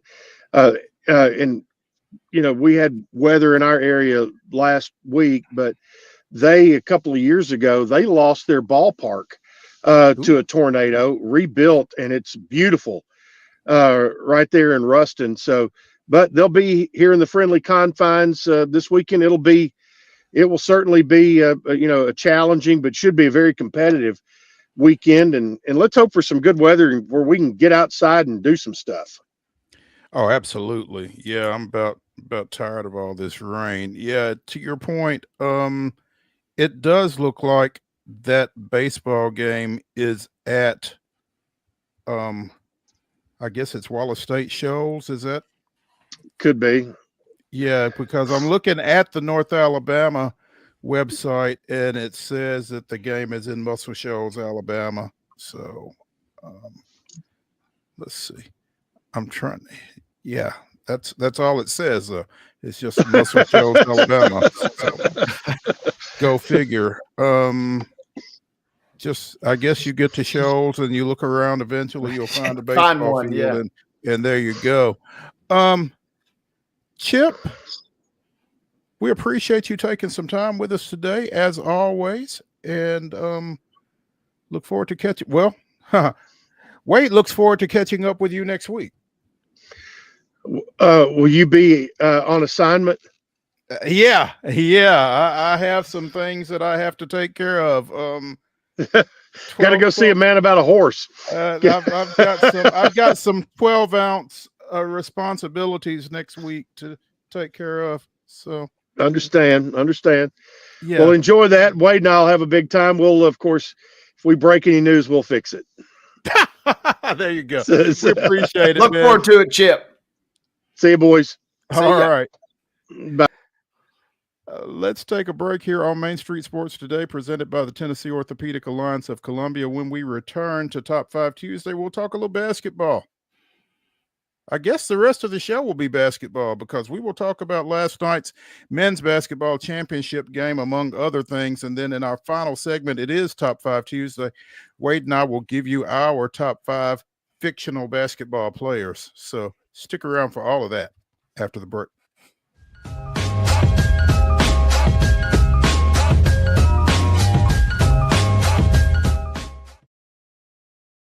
Hi, I'm Riley, a certified physician associate here at Premier Foot and Ankle Centers of Tennessee. We have a couple locations, Murfreesboro, McMinnville, as well as Franklin. We treat people of all ages. We're excited to get you back on your feet and hope we can help you today. Call us today to schedule an appointment. We look forward to seeing you. Because here at Premier Foot and Ankle, we believe that the journey begins with happy feet.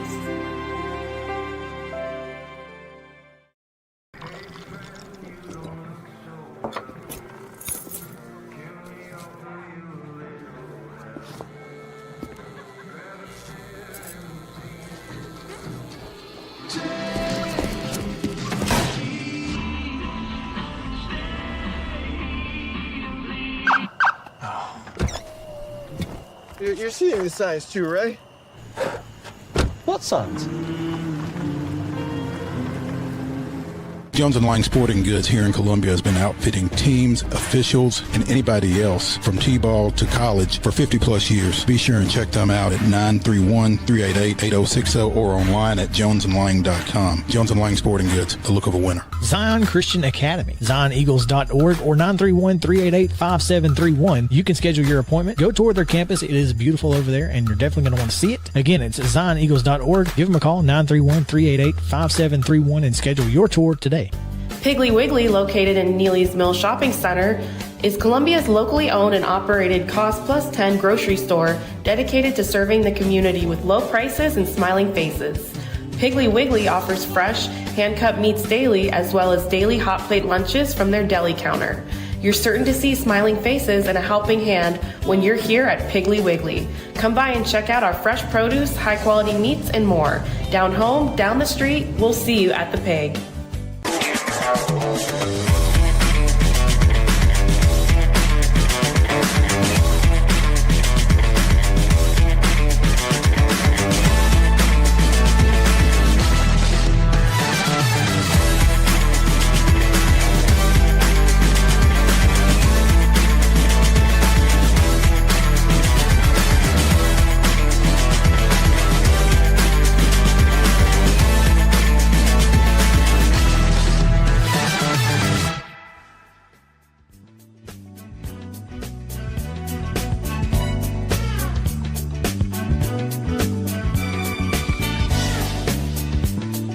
Top 5 Tuesday continues here on Main Street Sports Today, presented by the Tennessee Orthopedic Alliance of Columbia. That's Wade Neely. I'm Maurice Patton. And neither of us apparently is as up on our Alabama junior colleges as we should be. It's Northwest Shoals Community College that MTSU and North Alabama will be playing at today. And it might be news to North Alabama because their website says Mike D. Lane Field, which is their on-campus facility. So I'm not sure what happened. Maybe it was something that took place late. I hope their field didn't get blown away, a la Tech. But, yeah, that's where that game will take place here in about 30 minutes. So if you're headed that way, act accordingly. I should have known, Mo, but yeah, I repressed all of those small, obscure JUCOs after 10 years at Martin Methodist. So yeah, I can forgive me for not the quick recall there. I can understand selective amnesia in that situation for sure. Florida 65, Houston 63. And in terms of the old math, show your work, man, Wade, have you ever seen a game lost because a guy went up for a shot, thought better of it, dropped the ball, and couldn't retrieve it? No, I can't say that I really can immediately think of one. I mean, props on, not getting the foul called on you. Props on not getting your shot, rejected back into the 10th row the other direction, I guess. But either way you slice it, either way you dice it, Houston kind of found itself in a bad situation. And Emmanuel Sharp. Houston had a horrible final minute. Didn't even get a shot off on either one of those possessions right there at the end. And again, for a team that made an improbable comeback and relied on its defense, and Duke was seemingly the team that could not find a way to score, Houston found itself in a very similar situation down the stretch versus Florida. Awful. 4 turnovers to end the game for the Cougs.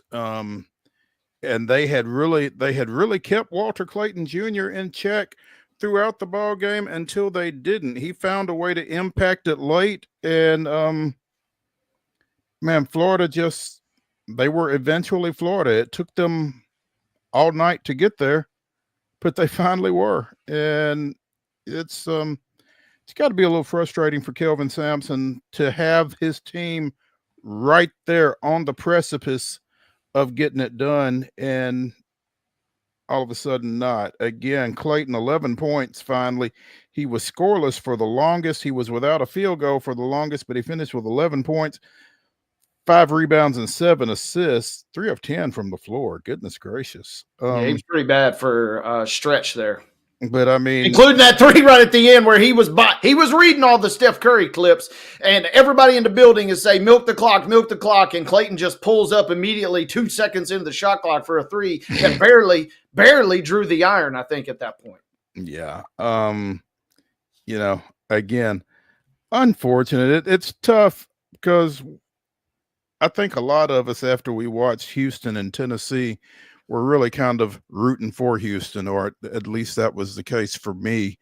And they beat Duke, so I mean, most of America was rooting for Houston in this regard. And you got the blue blood in a sense. Florida is officially a basketball school yet again. Throw out baseball, as we mentioned yesterday. Football, right. We don't got to say much about football these days down in the swamp. But yeah, I think a lot of folks are rooting for Houston. That's what made it so tough, getting to the doorstep for a third time, and they've had to painfully be denied on a number of those occasions. It was tough for the folks down in the Lone Star State last night, playing in San Antonio as well. Todd Golden, 39-year-old Todd Golden, becomes the youngest men's basketball championship coach since Jim Valvano, when North Carolina State won it in '83. Valvano was 37, and injury to insult for Houston because they were the victims in both cases. Yeah.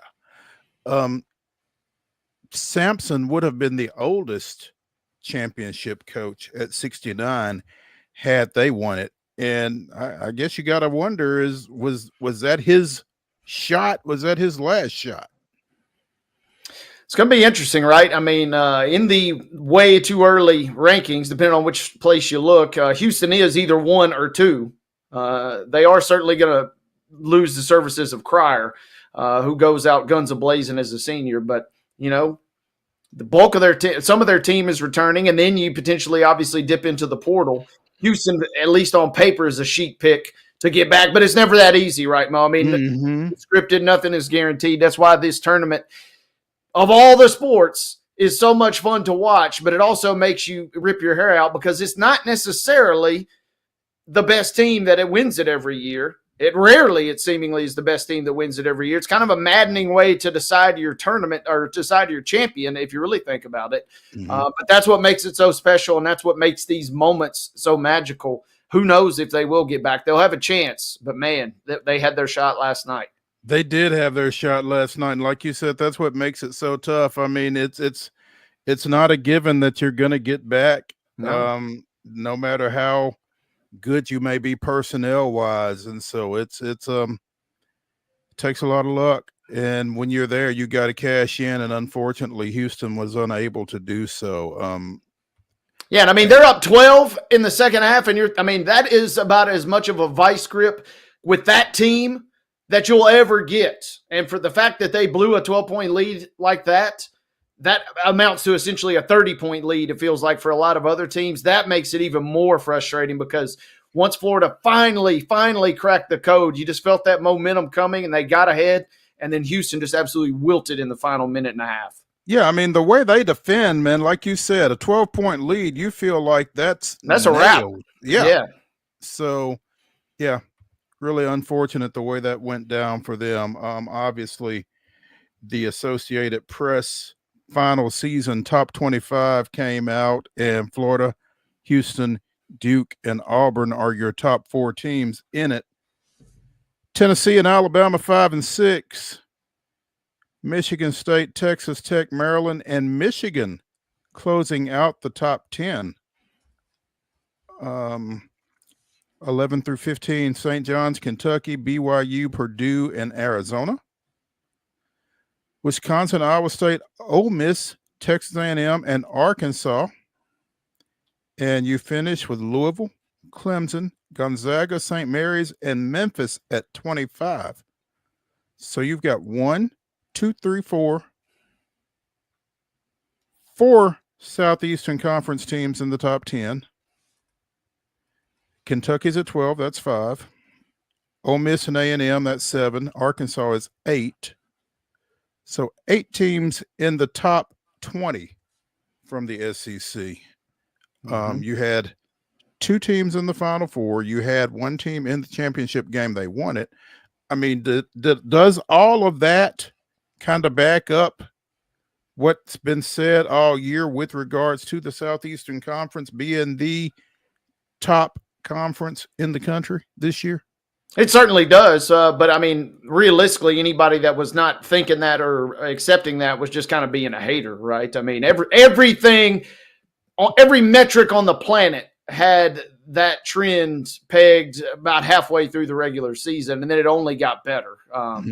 So, I mean, it absolutely, you left virtually no stone unturned. I mean, the only way, if it had been Florida and Tennessee or something of that nature in the championship game. I mean, if you'd had 2 teams in the same conference playing, that'd have been the only way to really further cement. I mean, you'd have just driven it home with the sledgehammer at that point. But yes, by every metric, this was by far not just the best conference in the country, the best season by a conference that has ever been recorded in the history of college basketball. Yeah. Women's poll is also out. UConn, South Carolina, UCLA, Texas are your top 4 in that order. USC, TCU 5-6, Duke, LSU, North Carolina State, and Notre Dame round out your top 10. Oklahoma, unranked in the last top 25, comes in at 11.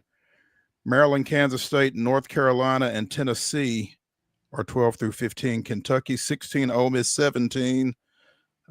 Baylor, Ohio State, and Alabama round out your top 20. You finish with West Virginia, Florida State, South Dakota State, Oklahoma State, and Michigan.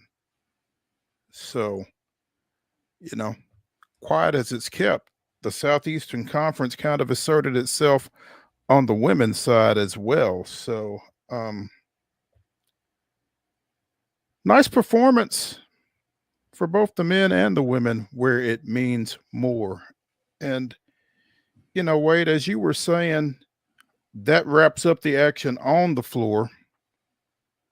But the portal never slows down.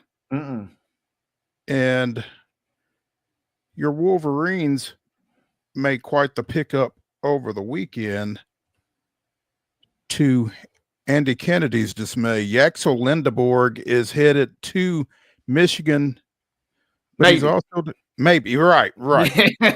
Yeah, with an asterisk. Yeah. Yaxel Lindeborg has announced he'll transfer from UAB to Michigan and also go through the NBA draft evaluation process. So basically, all we know is he's not going back to Birmingham.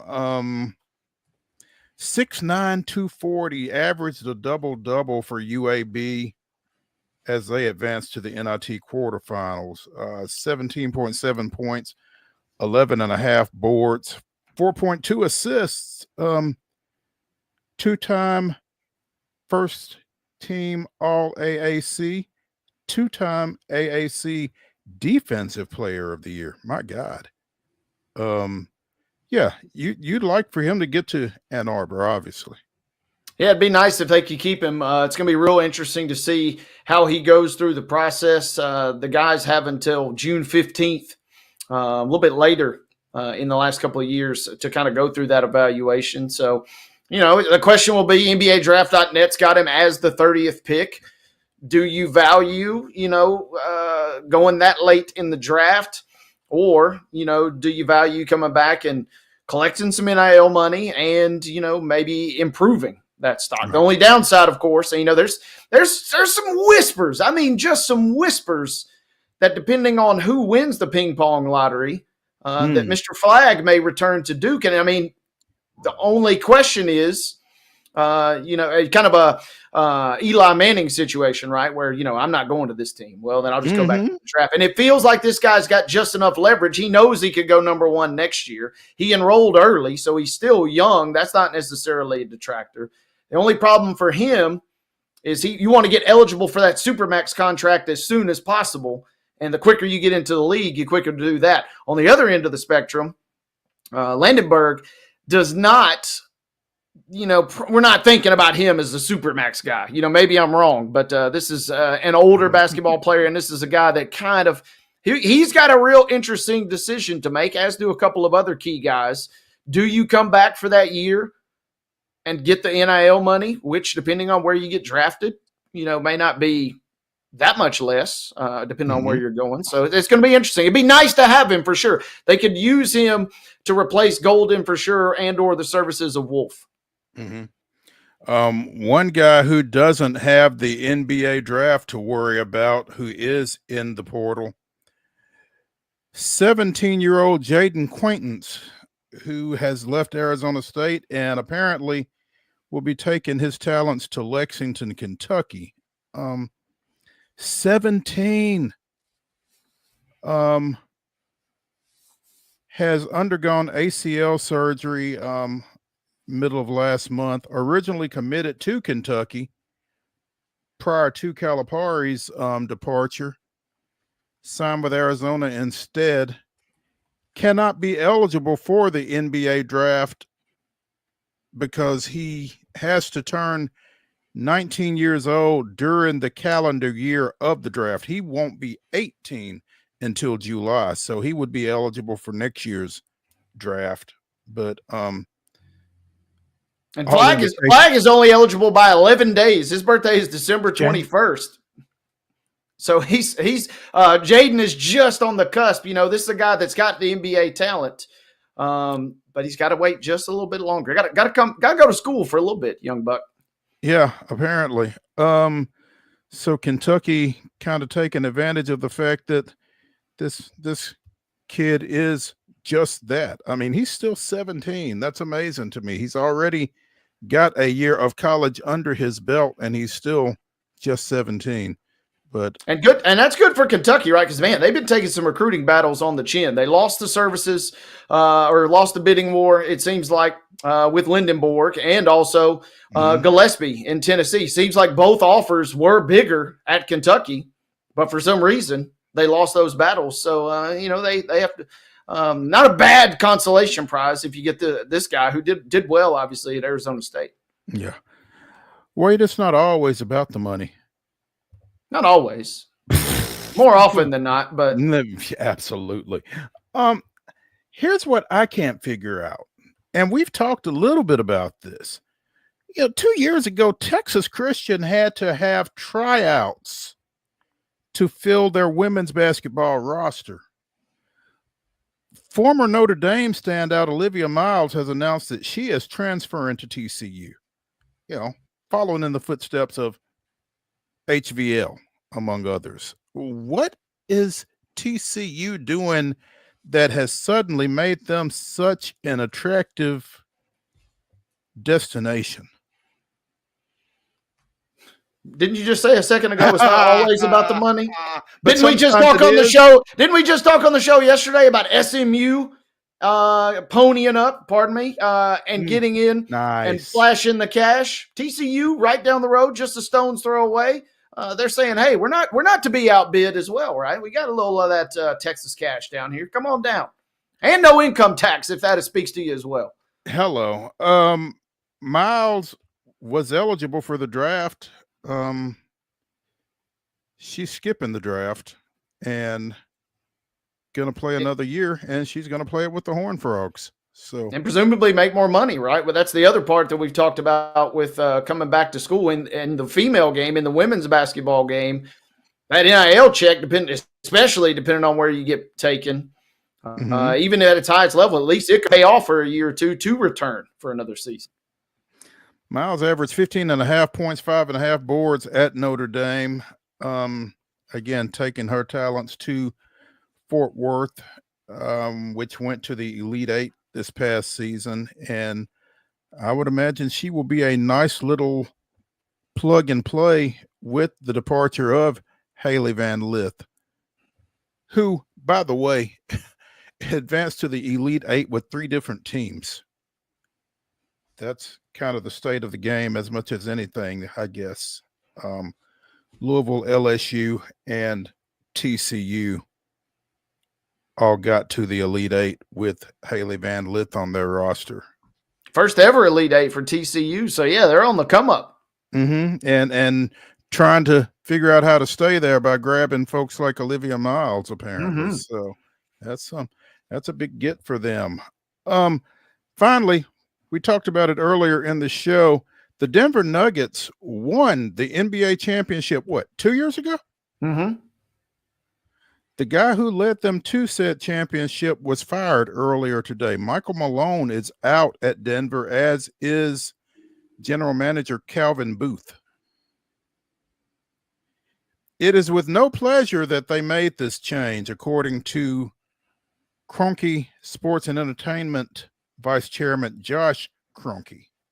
They are the owners of the Nuggets. This decision was not made lightly and was evaluated very carefully, and we do it only with the intention of giving our group the best chance at competing for the 2025 NBA championship and delivering another title to Denver and our fans everywhere.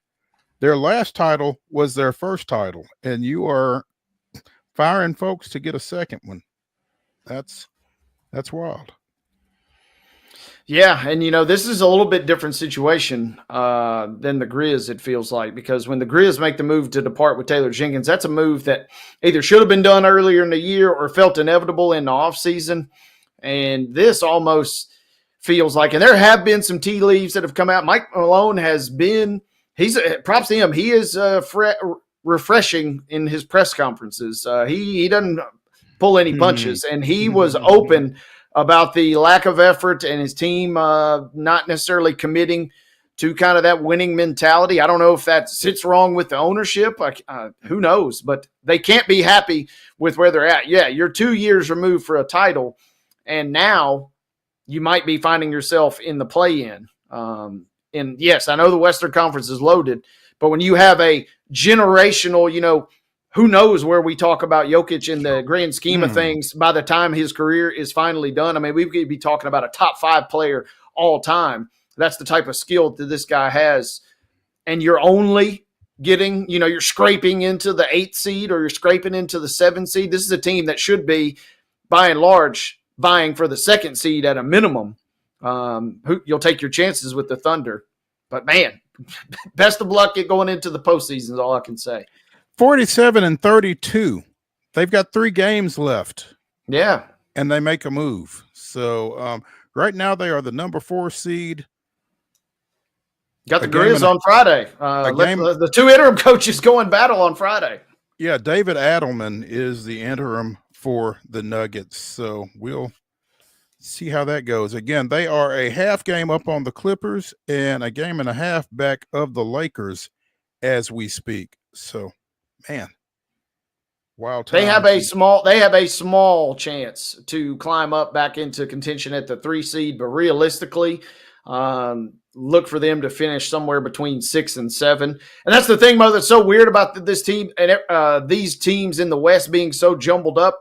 So much of this is predicated on the tiebreakers, and this makes no sense. But they've lost their tiebreaker to the Kings and the Rockets. So the Rockets, forget the 2 seed, obviously. But I mean, if it comes down to a tiebreaker, the Nuggets would get leapfrogged by the Kings. That's why they could slide hypothetically as far back as the 8 seed. One of those final few play-in spots. They finish at Sacramento tomorrow night, like you said, against visiting Memphis on Friday, and close the regular season Sunday at Houston, and will be under interim leadership for those, obviously. We are going to forego our final break of the day, and we are going to slide straight into Top 5 Tuesday. As Wade and I give you this week our top 5 fictional basketball players. Mr. Neely, it's to you. I feel like we've had this list at some point, or at least had this discussion at some point. So I'm going to go back to, maybe we haven't, but at least I feel like I've had it with somebody in my list. I mean, I think we had it for football. I didn't think we had it for basketball. Can you not go with Jesus Shuttlesworth at number 1? I mean, I could get into the off the court stuff too. I won't. You can watch the movie for yourself. He got game, but there's a couple scenes that Jesus wins off the court as well. So, but on the court, I got to go Jesus Shuttlesworth. We're talking about the Sebastian Telfair, basically, to throw it back, the DeJuan Wagner, if you will, of that era. A Spike Lee joint, great movie from start to finish, elite soundtrack with Public Enemy. Give me Jesus Shuttlesworth, the top player coming out of high school, with Denzel and a great cameo as well. I'm going to take Neon Budo from Blue Chips, Shaquille O'Neal. And you know, excuse me, if you've not seen Blue Chips, you can't really call yourself a sports fan, I do not believe. Nick Nolte, he's loosely based on Bob Knight, gotta be. I'm convinced. And it's just a very entertaining movie. And again, everything that went on in that movie would all be legal now as well. So hey, yeah. But yeah, give me Shaquille O'Neal as Neon Budo as my number 1. It's I still have not seen it. Or if I did, it was when I was a kid, right? But it's on my list because 2 weeks ago that was the feature on the Rewatchables podcast, and they even had Van Lathan in there, the great Van Lathan, to break that down. Wow! An elite, one of my favorite pods. But they dip into sports every now and again too, and Blue Chips was on there. So good pull, and it's on the list. You got to check that out. Yeah. We've done great movies we haven't seen, and that one is definitely near the top in terms of sports movies for me. Number 2? Number 2 for me, man. I mean, again, kind of like Jesus Shuttlesworth. I don't really got to say a lot, but Lola Bunny from Space Jam. I don't got to say a lot, but I will. And if you want me to say a lot, she was 4 of 4 for 8 points, only trailing Michael Jordan against the Monstars. And if MJ, he had to do what he had to do, but if he had dished it off a little bit more, I would have felt just as confident in Lola Bunny. So yeah, give me Lola as the primary scorer there in Space Jam. I like it. She was Robin to Jordan's Batman, huh? Yeah. Nice. Okay. Since you've not seen Blue Chips, I'm going to go back to that well with Butch McRae, played by Memphis coach Anthony Penny Hardaway. And coach, if I transfer, does my mom have to give up her house? Yeah. Very, very poignant question there for Butch in that one. Wade, number 3. Number 3 for me, Billy Hoyle, White Man Can't Jump. I want to stress the characters, I guess, are slightly different, but I want to stress the OG White Man Can't Jump. I again want to stress the original movie, not the monstrosity that was put out a couple years ago. So give me Billy Hoyle. Okay. All right. And he could dunk. I mean, I don't got to say a lot, but a white guy dunking, that's just kind of speaks for itself. Matt McClung has made a lot of money doing that. Hello. I'm going to go way back. This is not a movie character. This is a television character. From the late 70s, early 80s show, The White Shadow. Warren Coolidge of Carver High School is my number 3. great show, especially for the time.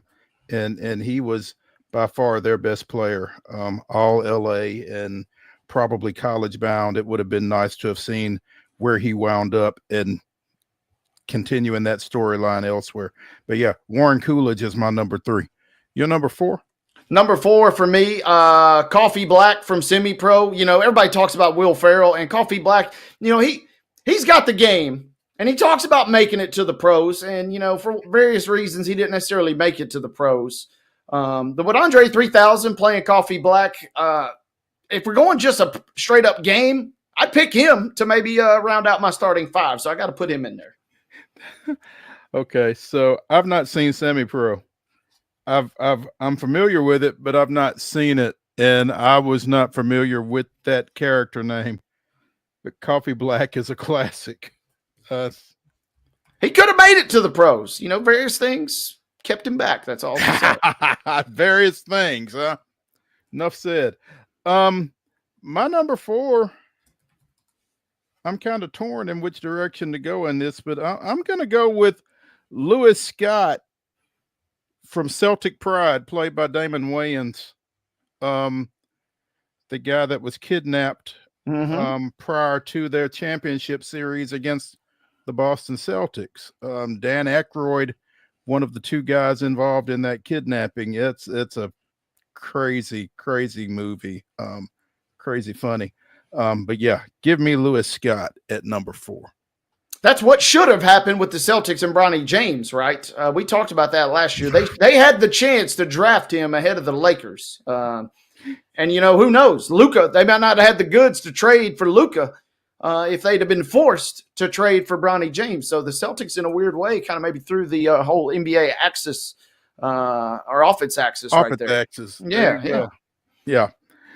Number 5. Number 5, you know, I got to go with this one just because in the championship game, they said there's no rule against it, but Air Bud comes in and has an electric game. And their team name was the Timberwolves, I think. And everybody's like, wait a second, a dog can't be out on the court and playing. And then they go back and they check the rules and they say, well, there's technically not a rule against it. So, yeah, Air Bud is my number 5, man. That guy's got some hops. Number 5, give me Mr. I'll Make It, Jimmy Chitwood from Hoosiers.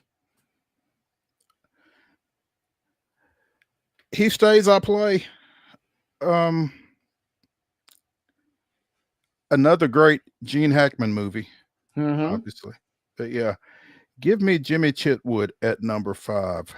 That rounds things out for me and for us here on our Top 5 Tuesday, as we give you our top 5 fictional basketball players. But hey, shout out to Uncle Drew in those commercials. I can't even remember what the commercials were for, but Kyrie Irving showing up on the playground on the blacktop as an old guy and schooling folks left and right is pretty solid as well.